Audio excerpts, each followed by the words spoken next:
você abrir um MEI, você precisa estar certo de que a sua atividade é permitida, né, a inclusão nesse ambiente.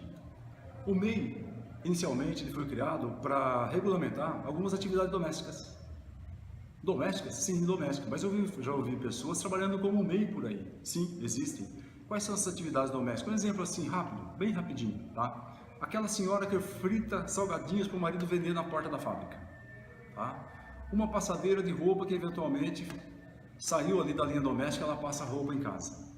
Tá? Então, algumas atividades assim foram beneficiadas por essa legislação que permitiu a abertura do MEI, microempresário individual, o qual pode ter até um funcionário registrado. Por que ele pode ter um funcionário registrado? Porque ele pode crescer, ele pode precisar de ajuda de alguém e, contratando esse alguém, o MEI estará, obviamente, contribuindo para o bem social, distribuindo riqueza, né? Que é esta a principal função de uma empresa, distribuir riqueza e dar um emprego para o funcionário. Então, o MEI, para abrir um MEI, você precisa estar muito bem amparado dentro da legislação, a qual permite algumas atividades. Tem muitas pessoas por aí trabalhando como MEI dentro das empresas, na verdade são funcionários, estão lá como empregados, mas como MEI, e isso não é possível.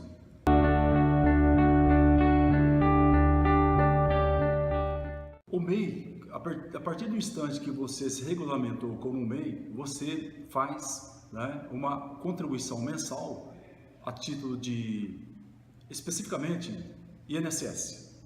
Por quê? Se acontecer alguma coisa com você terá direito a um benefício mensal do INSS de pelo menos um salário. É por isso que a abertura do MEI ela é bem baratinha.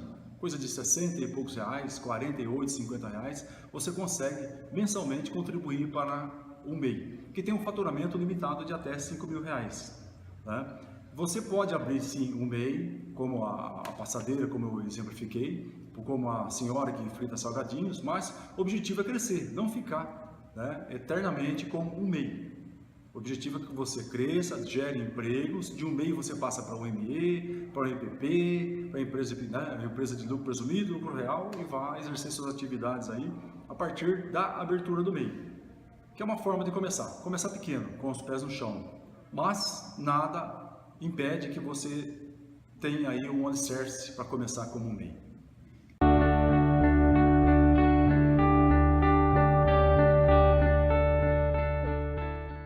Algumas atividades vedadas ao ingresso ao MEI, né, são aquelas atividades técnicas. Um médico não pode ser MEI, um advogado não pode ser um MEI, né? Um engenheiro não pode ser um MEI, justamente por causa do faturamento.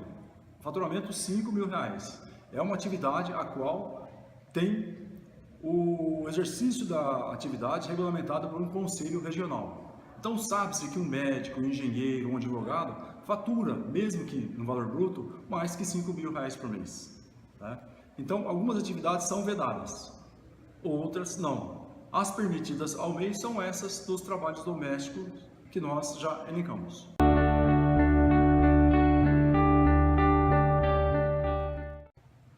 O MEI, emitindo a nota fiscal até 5 mil reais, ele está dentro da legislação que permite, pelo volume faturado, ele permanecer dentro desse sistema tributário.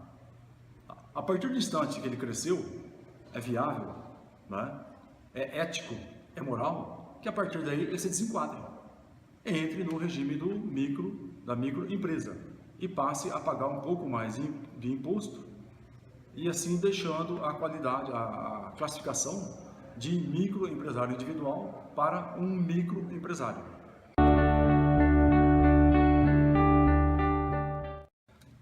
Mensalmente, o MEI contribui com um valor fixo para a Receita Federal.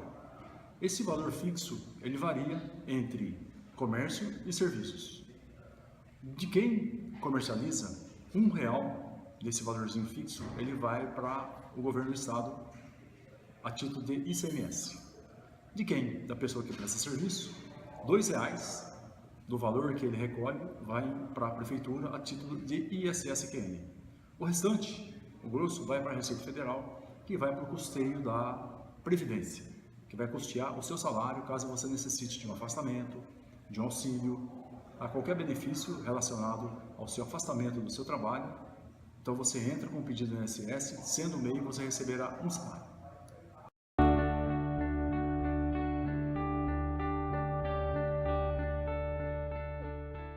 Jamais uma empresa deve contratar um trabalhador da forma de MEI. O MEI é um trabalhador estritamente doméstico. A partir do instante que tiver um trabalhador como MEI em uma empresa, ele deixa de ser MEI, ele passa a ter uma relação de empregados. Isso já tem causas, ganhas e jurisprudência nas esferas do trabalho, tá? E no Supremo Tribunal do Trabalho. Já vimos casos desses, tá? Onde as empresas, lógico, que perderam e os MEIs passaram a gozar de todo o direito trabalhista. A partir daí, os juízes entendem que o MEI ele é um funcionário da empresa quando ele estiver nessa condição.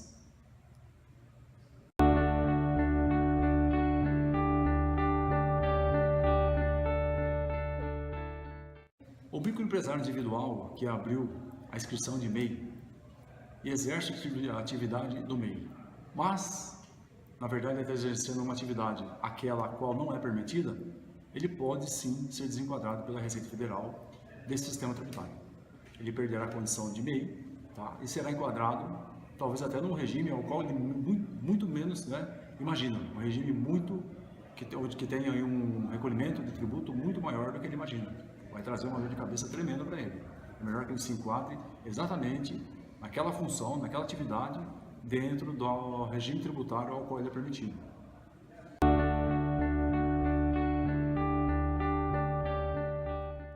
Quando o MEI efetua a abertura da inscrição, imediatamente já aparece para ele, né, em forma de, vamos dizer, uma forma de carnê, né, as contribuições mensais, que podem ser impressas todas e efetuar recolhimentos mensais. Mas, eventualmente, o que nós temos encontrado por aí? Algumas pessoas que abriram a inscrição no MEI e abandonaram totalmente, não deram atenção. Imediatamente, o que acontece? Aquela inscrição que ele abriu, é aquele carnezinho que está na casa dele, lá dentro da gaveta, embaixo do travesseiro, tá? Ele, vencido, ele passa a ter multas pesadas, de 20% ao mês e variação mensal da Selic. Mas eu não estou exercendo atividade, por isso que eu parei. Não. Se não estiver exercendo atividade e quer parar, dê a baixa na inscrição. Assim você evita o acúmulo de dívidas que você nem imaginava. Então, facilita a sua vida e facilita a vida, inclusive, da Receita Federal, que dá baixa numa série de inscrições que estão lá, né? E eles estão horrorizados com esse mundo de MEIs que abriram, tá? Dentro dessa informalidade, que tentaram se formalizar, mas as inscrições foram, todas elas, uma grande parte, ou muitos dos MEIs, né? Eles foram lá abandonados. E temos muitas inscrições de MEIs que nos dão bastante trabalho quando a gente vai tentar regularizar. Coisa de 2, 3, 4 anos de inscrição para regularizar. E a dívida, pode ter certeza que ela está lá para você pagar.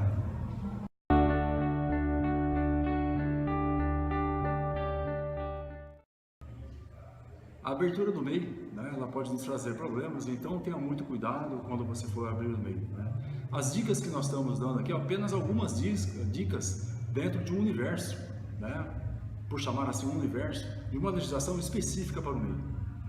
Temos muito assunto a ser tratado. E se você tem alguma dúvida, né, pode nos procurar, que a gente vai procurar uma melhor forma de enquadrar você dentro de uma atividade que permita abrir uma empresa, um microempreendedor individual, para que você não tenha dor de cabeça, para que você fique sossegado, você possa crescer, você possa gerar emprego e tenha o seu negócio com tranquilidade.